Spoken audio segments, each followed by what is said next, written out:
Hey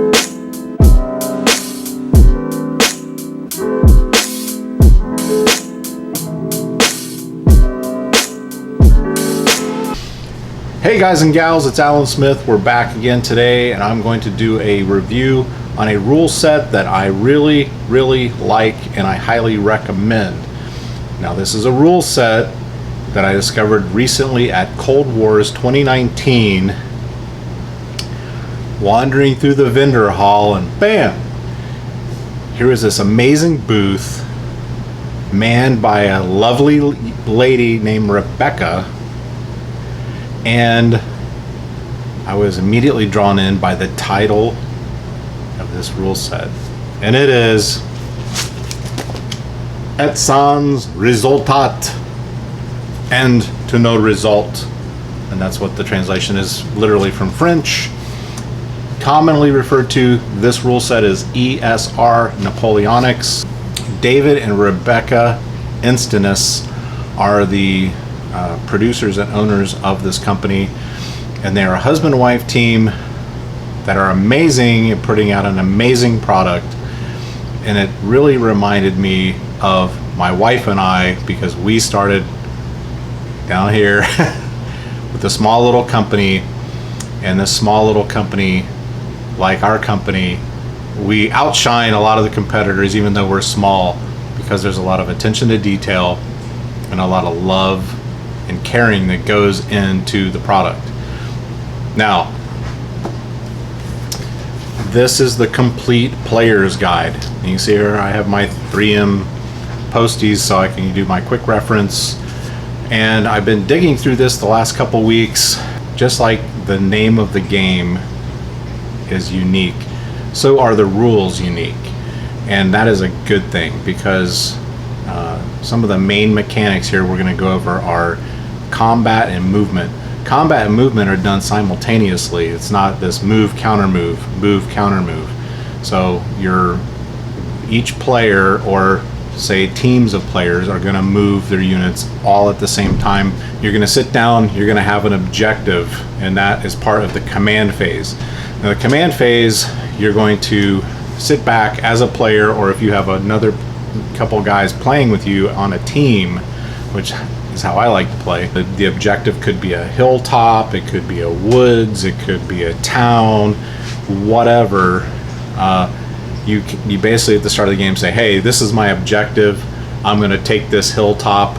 I see Napoleon up there on that hill, and my army is going to go capture him. The combat is also done simultaneously. You're going to roll 2 dice 6 at the same time, basically, and it's going to be determined by your combat rating. Your combat rating for each unit is going to be determined upon the type of unit, what army it's in, your commander or leader that is over the unit, and all those things will get factored into a chart, and it will give you each unit's combat rating. Then you add that combat rating to your dice roll, and whoever has the highest dice roll wins. You're rolling on the individual unit level, right flank to left flank. So combat is all individual rolls. So there's gonna be lots of nice dice rolling. It's like Vegas, you're rolling lots of dice. And if you have any questions as you move forward in this rule set, they have a great website, gamingcompany.com. He's got tutorials on there. They've got products. They've got everything that you need to play this game. The Wargaming Company, the products they sell, the kits they sell for the armies are based on 10 millimeter. Now, that's a great scale. It's a good in-between scale. Personally, I'm a 15 millimeter scale guy and a 28 millimeter scale guy. Those are kind of the two scales that I gravitate towards. I really like the details on the 15 millimeter scale. But 10 to 6 is very good if you're limited on your space. You want to be able to play games on the divisional corps level, so you have lots of troops on a smaller table. That's really what that's geared for. But I did want to point out that this rule set is for any scale, not just the 10 millimeter scale, that the kits that the Wargaming Company provides. you can go 6 mil up to 28 mil, and there's a simple conversion. Now in the book they refer to movements and ranges in yards, hundreds of yards, thousands of yards, and there's just a simple conversion you do based upon the scale of miniatures that you're modeling and playing. So as an example, 10 millimeter is 1 inch equals 100 yards. 15 millimeter is 1 inch equals 150 yards, etc., etc. So as you go up in scale, up go the yardage.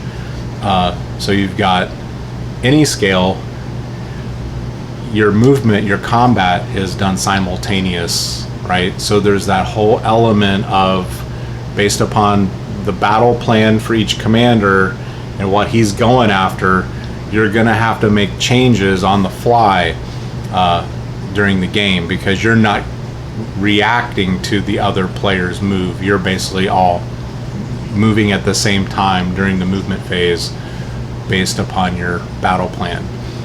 Super, super important. Now here we're going to go through the actual rule book. I'm going to flip through. We're not going to infringe on any copyright here, but I just want to give you a sense of how well thought out this rule set is, the attention to detail, the love that has gone into this game.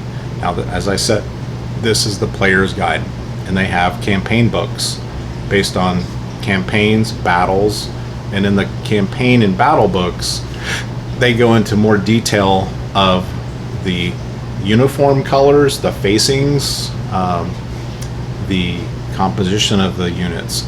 So we're going to go through that here in the player's handbook, the player's guide, because they've got all that covered. You buy this one book to get started, you're going to have everything you need. Now those of you that follow my channel know that with American War of Independence, I've got 3 or 4 reference books I've purchased for the Brits and the colonial army, so I can know what the regiments were that were present in certain battles and how the uniforms were painted, or the colors and the facings and the flags. Well, you don't have to do what I had to do, hunt on eBay and buy 3 and 4 and 5 books anymore, because with this company, with this rule set, David has it all covered for you. It's all in here, right? You've got everything you need. You've got all the history flavor. You've got all of the unit formations. You've got all of the things you need to do list building.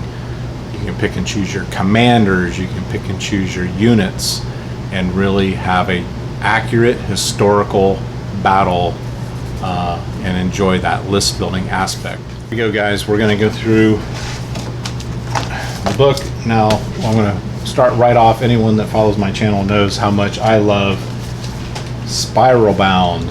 Okay, so we got a nice spiral bound book, good quality, page thickness, very high quality.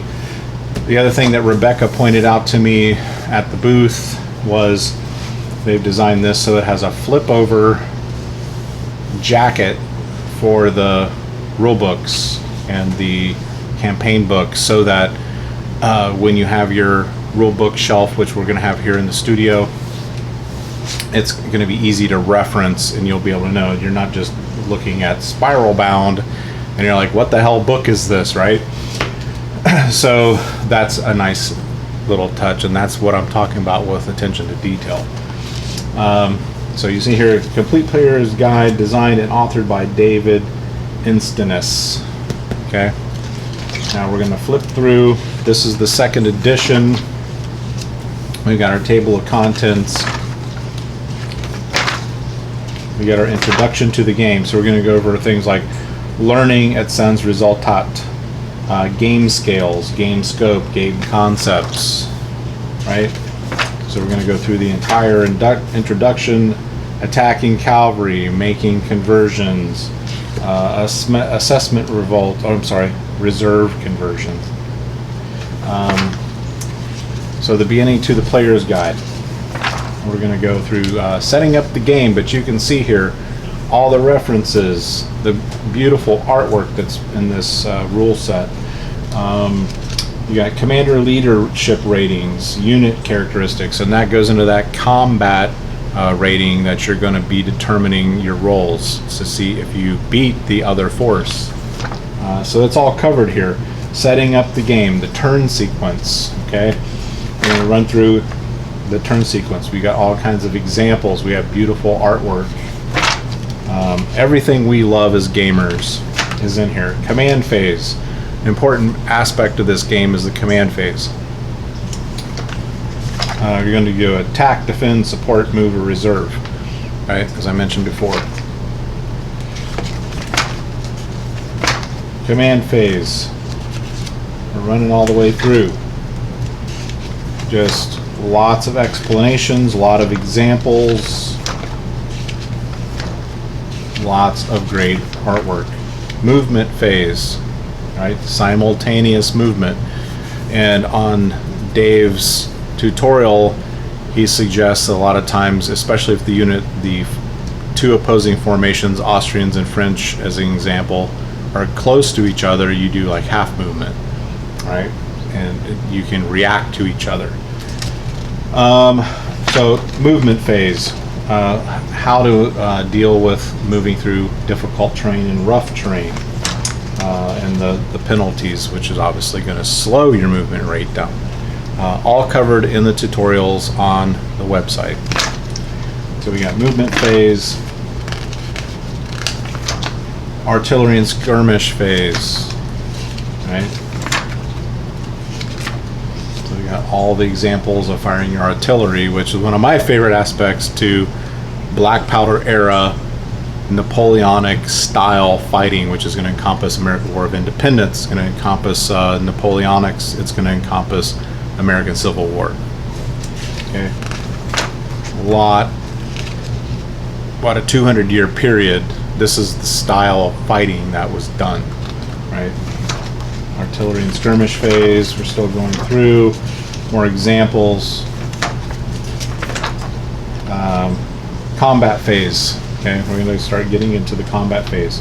So we're going to go through combat modifiers, order conversions during combat, combat rounds, combat resolution. It's all covered thoroughly and exhaustively. Combat phase. So we've got our French and Austrian modifiers based upon your commander's tactical rating, combat rating, defending a fortification, if they're in a defense posture. It's all covered here to determine what your combat rating is, so you can get that good roll to beat your opponent. So we got all that. We're going to run right through the combat phase here, and that's it. Now we're on to the glossary. Okay, so we're going to do glossary and index. So from the time we get into setting up the game, we get to the command phase. I'm going to show you that's the thickness between my two fingers there of basically the mechanics of the game. So we're not talking a huge amount here. Very straightforward. Like I said, with the movement rates that I'm seeing here, with the way the rolling goes, it's going to be moving a relatively quick moving game, and it's a very historically accurate game. Okay, so we're going to run through the glossary of index, terms and terminology we're going to use throughout the game. This is a big one here, and this is going to go into like the battle or campaign books will also go into great detail of how the uniform colors, the facings, the flags, the things that were used by the actual armies that fought. So we're going to dig into this raising units and raising armies. We got the structure of how army was built and formed in the units and regiments, formation characteristics, and then we're going to go right into the actual army lists. This has all the armies that fought in the Napoleonic Wars represented. So here we're going to start off with the Austrians. You can see here we have different types of units and battalions in their structure. We're going to go through Great Britain and Ireland, right? All color-coded nice. It's going to go through your different types of commanders, all the different types of commanders that were present, right? French. We're going to flip through the French, obviously blue. going to flip through all of the wonderful things we have here for the French.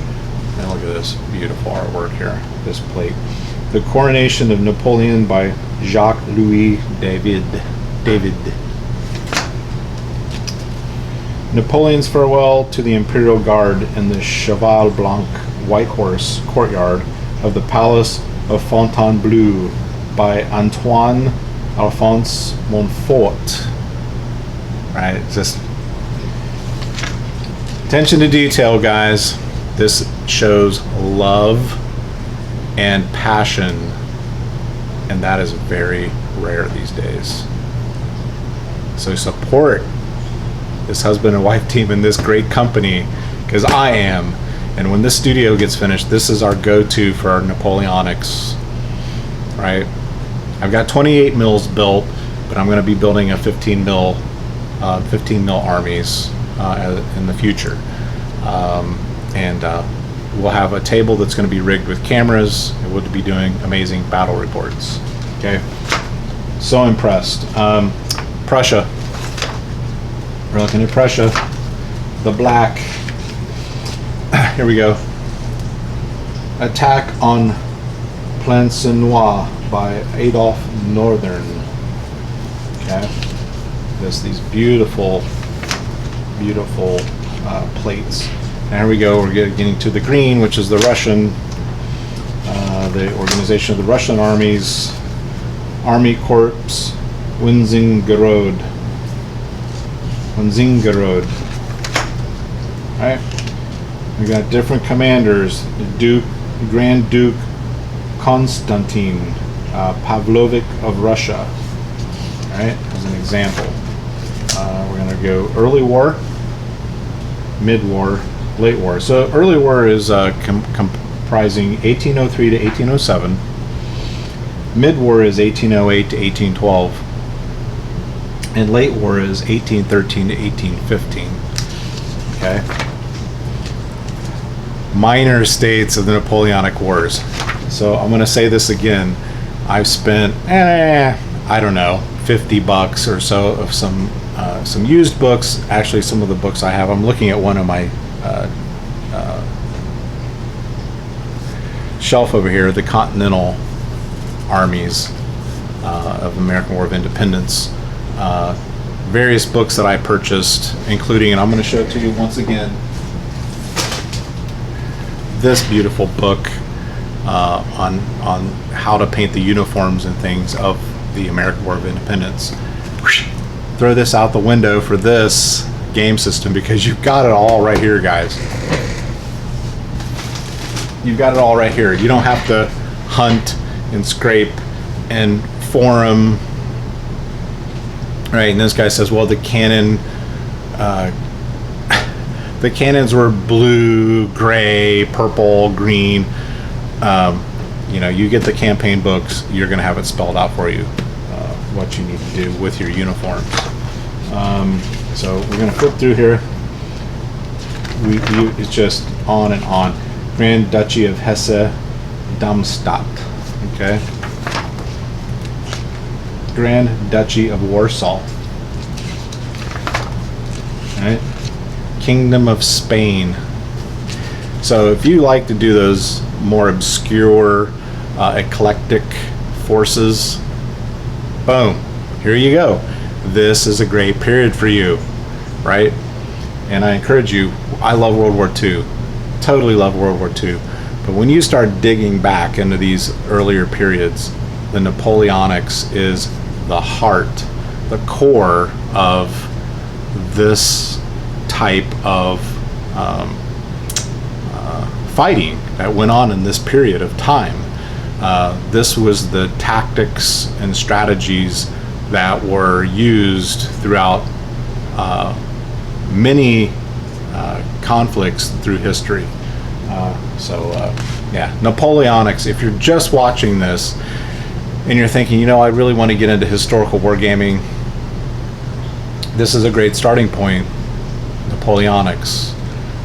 If you want to move eventually into American Civil War, you want to go back a little to the American War of Independence. You're using the same strategies, the same tactics that were employed during this period.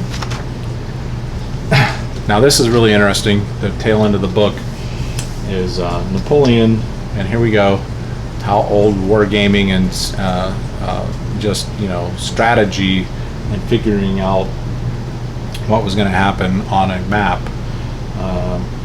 is designing for war. So we've got how to do scenarios, and the scenarios are going to give you the flavor, the depth, the point of why you're fighting, right?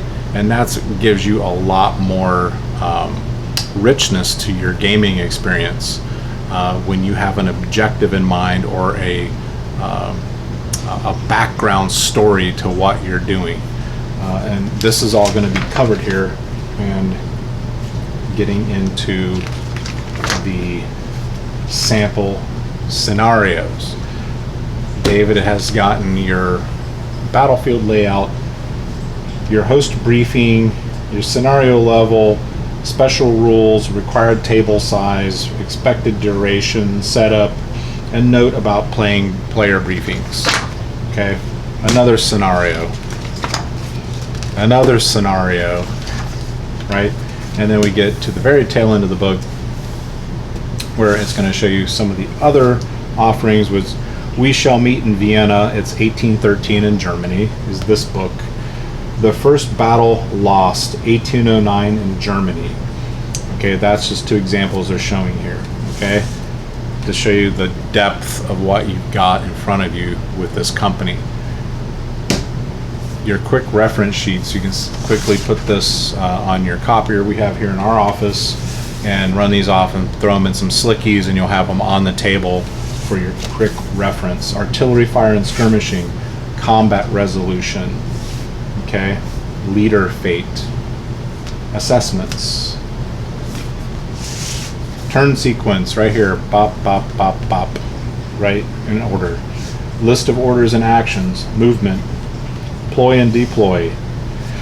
Now here's the thing, there's two terms referred to in this game, ploy and deploy. Ploy is your march, your column march. You can certainly do that. The demo game that I watched, they marched onto the battlefield in a ploy or a column, right, with the leader at the top at the front of the column, and then they deploy off of the column.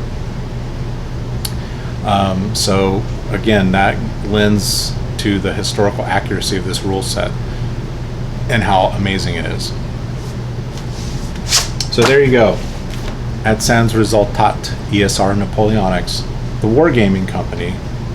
I highly recommend them. I had the absolute pleasure of actually having a beer with Dave Instanus, and it turns out it is a very small world, because they're out of Minnesota, and I went to college in Minnesota, right? University of Minnesota. Great state, great people. I can't say enough good things about that state. All right, guys, thanks for coming along today. I appreciate you for watching. Hit like, hit subscribe. Please share my videos to your friends. I'm really trying to build the channel up. We're almost to 1,000 subscribers, and lots to look forward to on the channel. This will now be our go-to for Napoleonics here in the studio moving forward. So look forward to those videos in the future, and I'll see you next time. Ciao.